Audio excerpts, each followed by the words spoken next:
Just a few notes under the Uber Facebook page. Alexander Lerman writes, think about it. Uber takes from UberX drivers 20%, another 10% gas expense, and now Uber cuts another 20% from the drivers, and that's not even calculating depreciation and amortization of the car. And what about income taxes we need to pay at the end of the year? They don't realize how many miles and time we waste each day with Uber riders and while waiting for riders. I guess they are trying to keep us in that minimum wage. I love working for Uber, but what they did here with pricing is an insult to all UberX drivers. Do UberX drivers should start looking for another job? I hope the price cutting will show its effect on everyone, including drivers and customer support provided by UberX drivers. Somebody writes, forgot the $10 a week data fee for the phone. In some states you also have to pay a $200 deposit on the phone, like Seattle, Washington is one of the cities. Somebody named Mickey Moore writes, time to get back on the job market. It's been killing me since they changed it all. Feel like this will be dead before anyone knows it. Let's see. Somebody named Jack Straw writes to a new Uber driver, you will make $3 for every $10 in fares. No way around it unless you don't pay taxes. If driving your car into the ground for less than minimum wage is right for you, get out there and goober on, and earn more at McDonald's and likely be treated better. Somebody named Casey Rutherford writes, the $10 mobile fee was the final straw for me. I am returning my device and moving to Lyft. Anyway. Oh, and Human, somebody, I can't say his last name, wants to keep us on, they want to keep us on minimum wage, but the difference is on minimum wage jobs we don't have the danger of getting tickets, I've gotten one of those, or causing accidents. They will do what they want to do because they've got the power, not us. I wanted to make a short video about driving for Uber. Uber also tells riders to not tip the drivers. Don't tip them. I don't know what I'm going to end up having to pay in taxes at the end of the year. I haven't put money aside, and I need to start doing that in earnest. But I've needed the money to live on, so it's not been something I've had the luxury to do. But I do know that I've put, since I've gotten my car, I've put almost 10,000 miles on it, and I haven't been driving very much, very long with Uber. Maybe, well, this summer.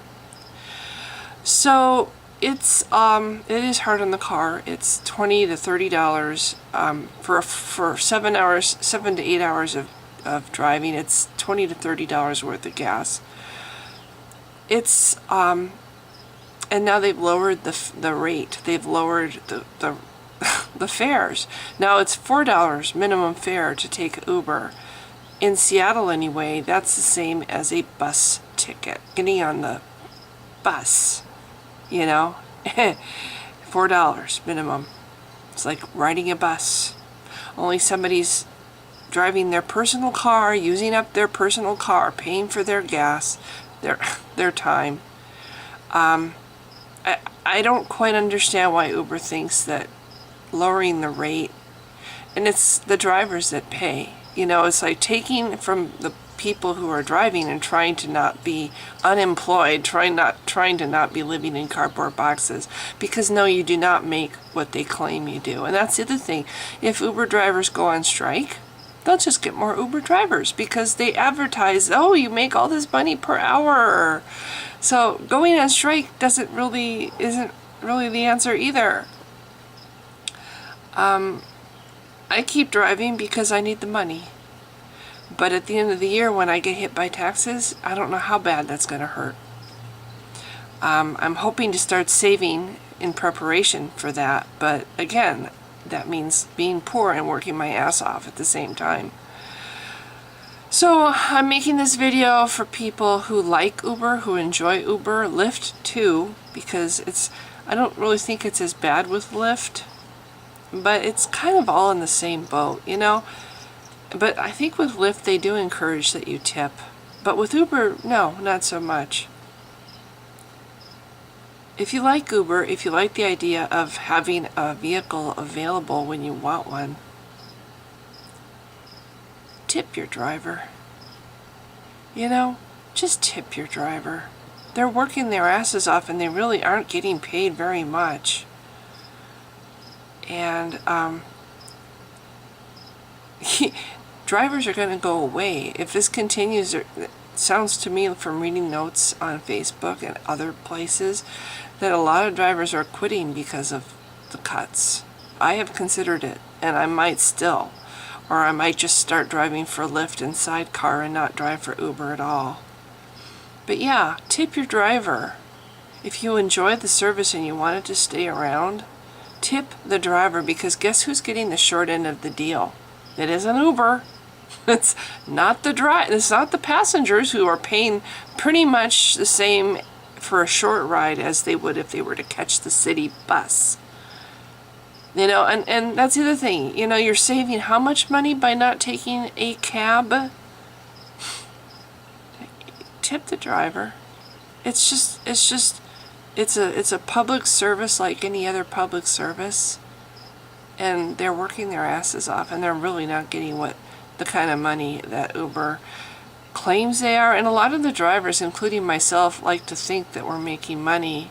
But I haven't been hit with the taxes yet. And I have a feeling that I'm going to be really, really in serious pain at the end of the year when the tax time comes. So yeah, I might feel like I'm making money, but I'm sure these people that are saying that for every $10 you get 3 know what they're talking about. So yes, next time you take an Uber, put aside some extra dollars to give them a tip. You know, who cares what Uber says? The drivers aren't getting paid what they are worth for what they're providing for the city, for the community. So anyway, end of my little video. If you've been watching, thanks. Bye.